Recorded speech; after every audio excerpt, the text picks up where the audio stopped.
Assalamualaikum warahmatullahi wabarakatuh. Bismillah, alhamdulillah, wassalatu wassalamu ala rasulillah sayyidina wa maulana Muhammadin ibn Abdullah wa ala alihi wa sahbihi wa mawalah amma ba'd. Saudara-saudaraku sekalian yang sangat saya cintai, pada kesempatan kali ini izinkan saya untuk mengomentari berita yang sedang viral di beberapa hari ini, yaitu tentang beberapa makam yang diduga palsu dan juga eh, makam-makam yang diklaim oleh segolongan eh, oknum tertentu sebagai makam dari golongan mereka. Sebelumnya akan saya sampaikan bahwa saya mengomentari agar tidak ke sana kemari, tidak ngalor ngidul. Saya memfokuskan pada perspektif hukum saja. Jadi dalam kajian hukum saja bagaimana kasus makam-makam palsu dan klaim makam yang sudah ada dengan nama orang lain. Nah, ini videonya yang banyak viral di mana-mana. Ada satu makam di Jejeran yang eh, katanya itu makam seorang tokoh keturunan Keraton Ngayogyakarta Hadiningrat, tapi diklaim sebagai makam Sayyid Abdurrahman Ali. Jadi dirubah dengan nama Sayyid itu. Ini isunya beritanya. Sebelumnya saya akan mengajak dulu bagaimana perspektif hukum fikih maupun hukum positif yang berlaku di Indonesia. Akan saya bawa dulu tentang fikihnya. Saya membuka di NU Online yang sudah terpercaya. Silakan buka sendiri tentang hukum membangun kijing di makam. Kesimpulannya, dengan demikian dapat disimpulkan bahwa membangun kuburan atau mengijing hukum asalnya adalah makruh ketika dibangun di tanah pribadi. Nah, ini sebelum ke sana kemari, hukum fikihnya itu seperti apa? Membangun kijing kuburan di tanah pribadi. Di tanah pribadi itu makruh hukumnya selama tidak bertujuan untuk menghias dan memegahkan kuburan. Kalau bertujuan untuk menghias bahkan haram.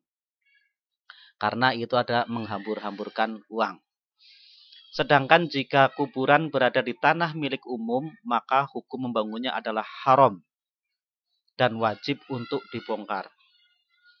Nah, itu memang wajib dibongkar dengan catatan perincian hukum ini dikecualikan ketika makam tersebut adalah makam ulama atau orang yang soleh.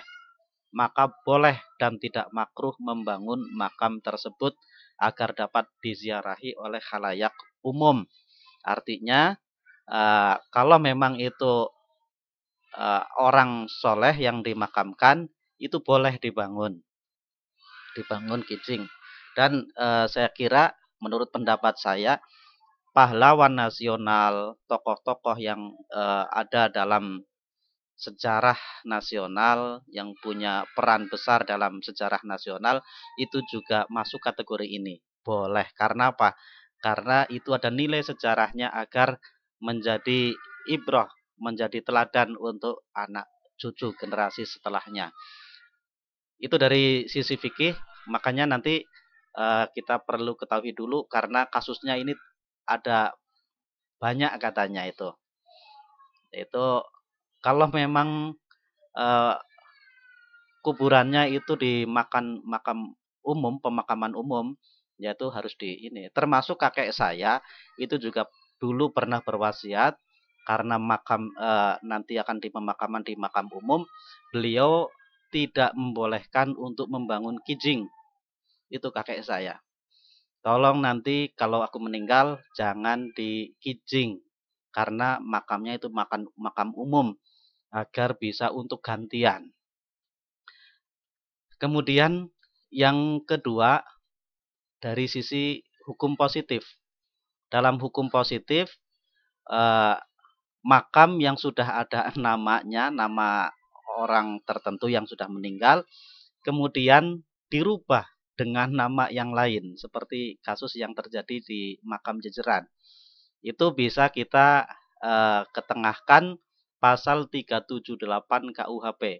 Barang siapa dengan maksud untuk menguntungkan diri sendiri atau orang lain secara melawan hukum, dengan memakai nama palsu atau martabat palsu, dengan tipu muslihat, ataupun rangkaian kebohongan, menggerakkan orang lain untuk menyerahkan barang sesuatu padanya, atau supaya memberi hutang maupun menghapuskan piutang, diancam karena penipuan dengan pidana penjara paling lama 4 tahun. Ini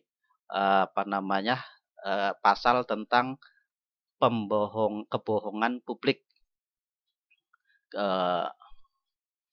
untuk kepentingan pribadi atau kepentingan golongannya. Ini kalau mau menuntut bisa dengan pasal ini.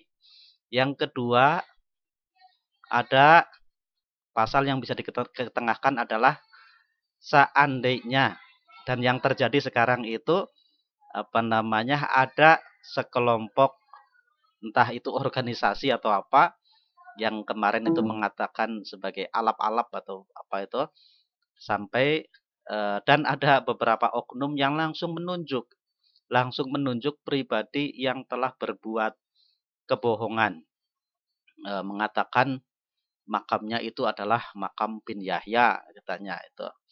Nah, untuk yang seperti itu, seandainya itu memang ada kebohongan, bisa diajukan itu bahwa beliau itu telah berbohong. Tapi sebaliknya, seandainya kita tidak bisa membuktikan, maka justru berbalik. Yang dituduh itu bisa menggunakan pasal telah dicemarkan nama baiknya. Beliau bisa menggunakan pasal 310 KUHP, yaitu barang siapa sengaja menyerang kehormatan atau nama baik seseorang dengan menuduh sesuatu hal yang maksudnya terang supaya hal itu diketahui umum, diancam karena pencemaran dengan pidana penjara paling lama 9 bulan atau pidana denda paling banyak Rp 4,5 juta. Ini juga hati-hati, bisa diserang balik ini. Terus yang kedua, jika hal itu dilakukan dengan tulisan atau gambaran yang disiarkan, dipertunjukkan atau ditempelkan di muka umum, maka diancam karena pencemaran tertulis dengan pidana penjara paling lama 1 tahun 4 bulan atau pidana denda paling banyak Rp 4,5 juta. Ini YouTuber itu juga harus hati-hati. Ini silakan kalau mau baca di hukum online. Hukum online perbuatan yang termasuk dalam pasal pencemaran nama baik. Lah ini seandainya tidak menggunakan pasal ini, bisa ada satu pasal lagi bagi orang yang telah merusak situs. Kalau seandainya makamnya itu sudah menjadi situs sejarah, maka itu ada pasalnya sendiri, ada pasal tentang pelestarian cagar budaya. Pasal 66 Undang-Undang Nomor 11 Tahun 2010. Yaitu setiap orang dilarang merusak cagar budaya, baik seluruh maupun bagian-bagiannya, dari kesatuan kelompok dan atau dari letak asal. Itu nanti ada yang bisa dengan pasal ini. Yang kedua, setiap orang dilarang mencuri cagar budaya, baik seluruh maupun bagian-bagiannya, dari kesatuan, kelompok, dan atau dari letak asal. Makanya untuk kasus yang di Jejeran itu, sampai plangnya dirusak, mohon maaf saya kurang setuju. Kalau bisa kita mencontoh dengan yang dilakukan oleh kiai-kiai kita. Ketika di kitab itu ditemukan ada tahrif, kalimat-kalimat yang menurut kita salah, itu tidak dirusak tapi dibulatin, dikasih keterangan la'alla shawab, mungkin keterangan.